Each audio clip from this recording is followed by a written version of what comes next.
Nintendo is a company that has been praised as much as criticized for its localization and globalization efforts. Many of its titles offer well thought out and even charming translations and regional differences that have become an iconic emblem of the company.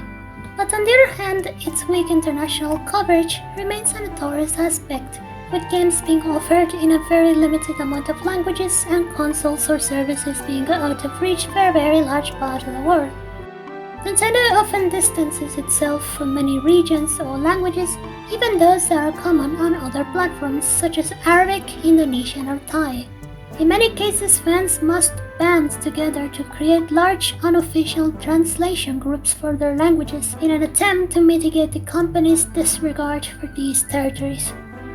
However, sometimes success does come, as is the case with Chinese, a story I covered several years ago, which is now a common language in Nintendo products.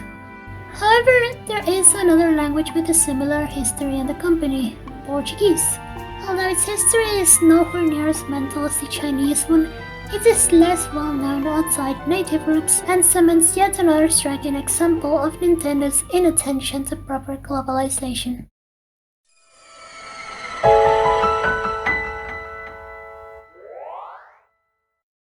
Firstly, I must clarify that this video concerns only Portugal and Brazil, as I was unable to find anything relevant in other Portuguese-speaking areas. I only know that Macau is served in Cantonese and that Galicia is officially served in Castilian, although Galician speakers often use the Portuguese language setting. However, if you know of anything of interest in other countries, please tell us in the comments. Our story begins in the early 90s. Nintendo of Europe had been founded in 1990, and in 1993, a subsidiary was created for Spain, which also managed sales for Portugal. In Brazil, it was also in 1993 that the country saw the arrival of Nintendo through a joint venture initiated by the electronics company Gradiente and the toy company Estrela. This joint venture, named Playtronic, distributed Nintendo products, tailoring them to the country's technical specifications and providing customer service. They also offered game boxes and manuals in Portuguese, something that was still unheard of in Portugal. Playtronic released the NES, SNES, Nintendo 64 and Game Boy. However, it was still lagging behind its competitor Tectoy, Sega's Brazilian distributor, which was taking a step forward by fully translating many games into Portuguese. In addition, Playtronic had to face an additional rival, the large amount of cloned consoles and the piracy market in the country. In 1996, during the Nintendo 64 era, Estrela sold its share of the joint venture due to financial difficulties and left everything to Gradiente, making them the new distributors of Nintendo products in Brazil. Services continued as usual, with cartridges and boxes now bearing the Gradiente logo instead of the Playtronic one. And it was also during this period, in 1998, that journalist André Forestieri proposed that Nintendo create its own official magazine in Brazil. This led him to become the director of Nintendo World, a monthly magazine with Nintendo news and strategy guides, which many Brazilian Nintendo fans remember fondly today.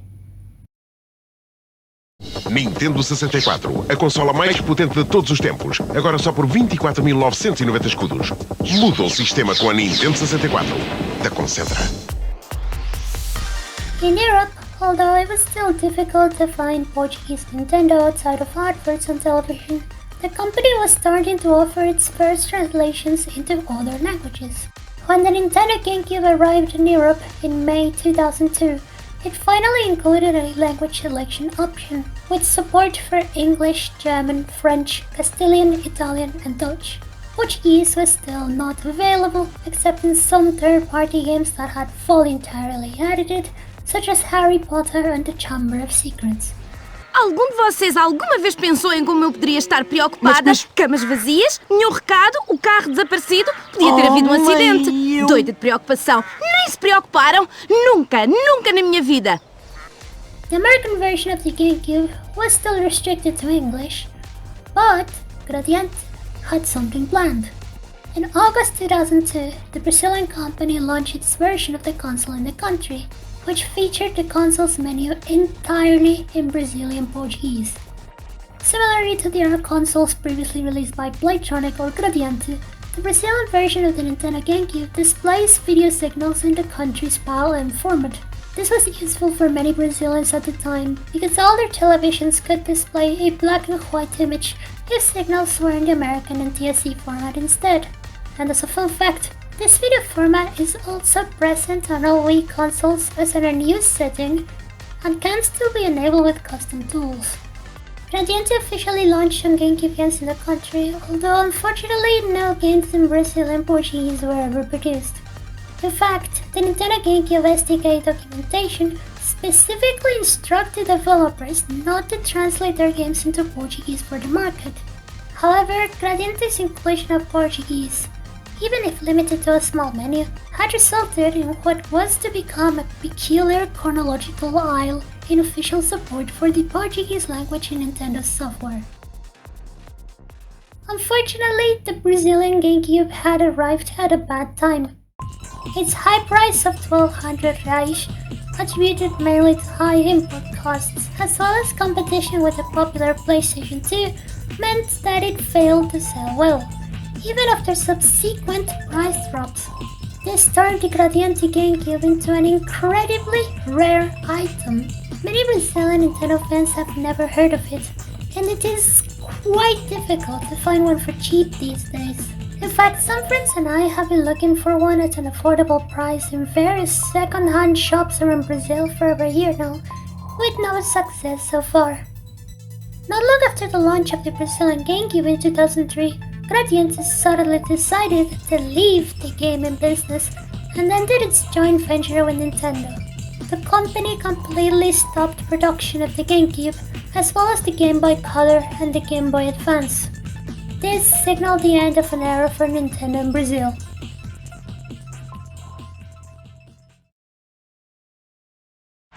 Para eles, para você. Nintendo DS é para todos. The days of the Wii and Nintendo DS were looking pretty bleak for Portuguese. Nintendo had stopped doing business in Brazil, and Portugal had no more than instruction manuals and a few game boxes with text in the language. You can see it says, this game is in English and Castilian, but includes Portuguese manual. But the game is not in Portuguese. Brazil was not completely forgotten, however, as the Panamanian company Latamel became the official distributor of Nintendo products in Latin America. This company officially launched the American version of the Wii and the Nintendo DS in Brazil.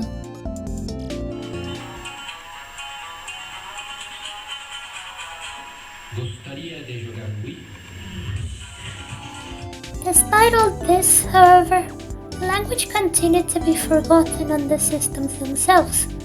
The only Portuguese text found on the Wii is the EULA, which can be viewed if the country's setting is selected as Brazil on American consoles or Portugal on European ones. Similarly, several Wii games offered Portuguese support, but they were all third-party games, and everything was done via an in-game language selection menu. One strange exception I came across recently is the Everybody Votes channel, which showed the text of the poll questions and the answer in Portuguese if the country was set to Portugal. Fortunately, things were about to change for the better. In 2008, Nintendo Spain was rebranded as Nintendo Ibérica, and in March 2009, a branch was opened in Lisbon to handle distribution and all services in Portugal. Concurrently, in Brazil, Latamel created a special subsidiary for the country in 2011, which would come to be known as Gaming do Brasil. These two events culminated in the launches of the Nintendo 3DS and the Wii U, which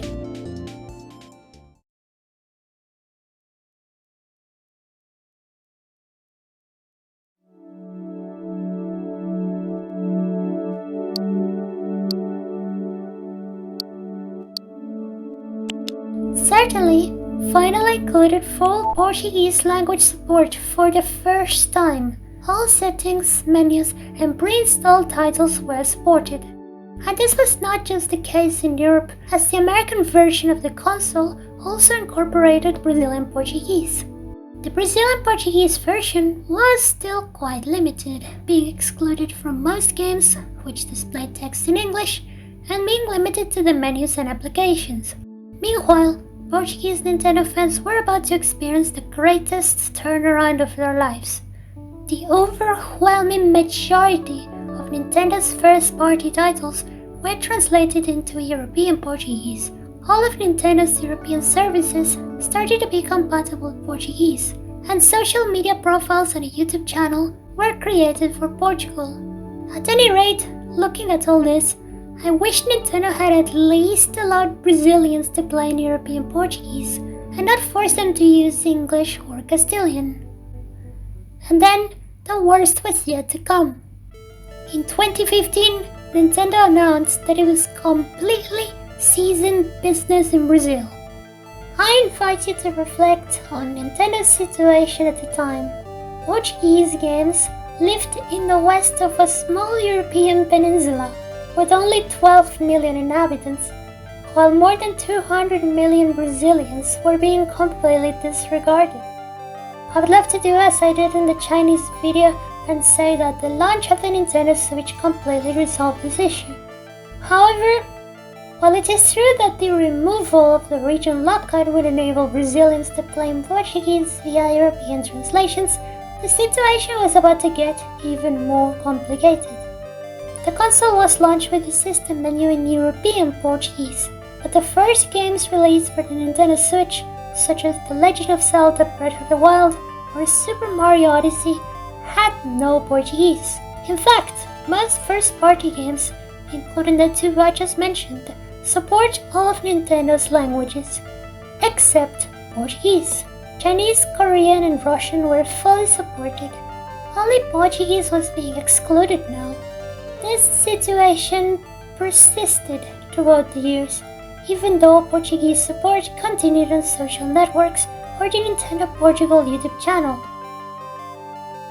Some Wii U ports or remakes such as Mario Kart 8 Deluxe and Super Mario 3D World plus Bowser's Fury also included the language. In 2018, the situation became even more complex. I will do my best to explain, but please do not fret if you get lost. So that year, Nintendo launched a service known as the Nintendo Store in Brazil, later expanding to Colombia and Argentina. This shop was created specifically for users in these countries who had managed to obtain a Nintendo Switch through impulse. The service allowed users to digitally purchase a limited number of Nintendo Switch games using their national currencies by supplying them with a purchase code. With this, Nintendo tried to offer Brazilians at least the bare minimum.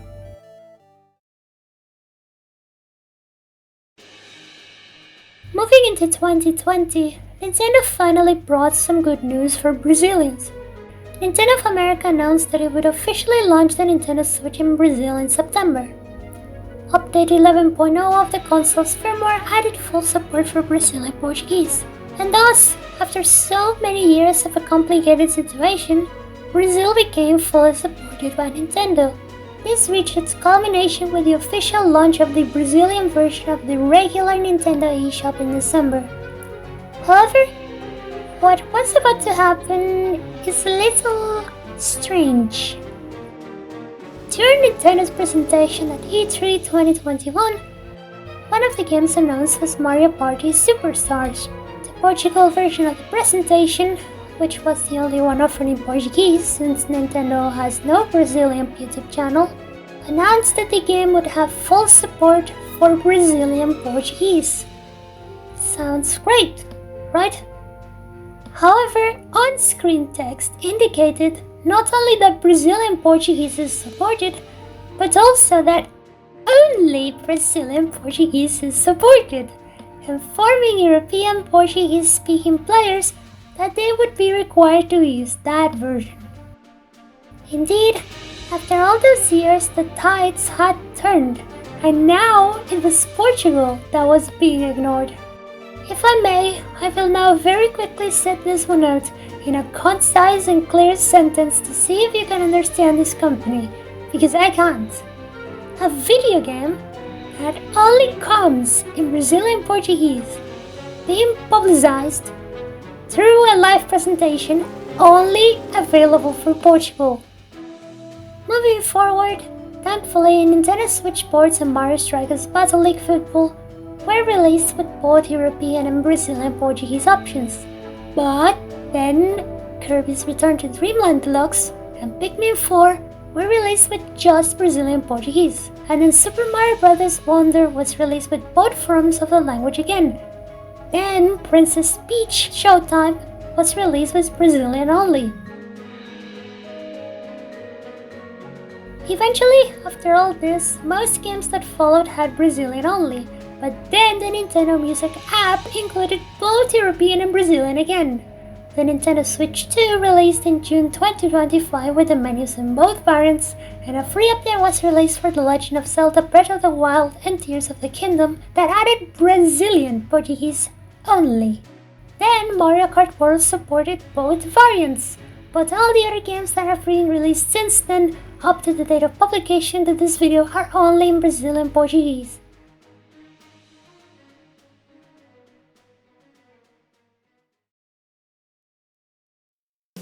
In my eyes, this is an abysmal mess and a lack of care on Nintendo's part, but you can draw your own conclusions. It is not known whether Nintendo will improve their situation in terms of globalization, or if they will even just try to catch up with that of their competitors. It is quite clear that Nintendo has the means to do this, as it has recently been offering numerous marketing and social media posts for territories such as Saudi Arabia and Thailand. However, if this story and the Chinese one prove anything, it is that Nintendo does occasionally listen. Fans speaking up and continuing to express their desire to play in their own languages seems to be the only way to bring about change. Before ending this video, I would like to say a couple things. First, I would like to thank my friend Jinjel. He's been a lot of help making this video, and he knows a ton about Brazilian Nintendo stuff, so shoutouts to him, do check him out. And something else is that Nintendo fans in Brazil made a wiki with an archive of Nintendo content in the country, so be sure to check it out if you'd like to know more.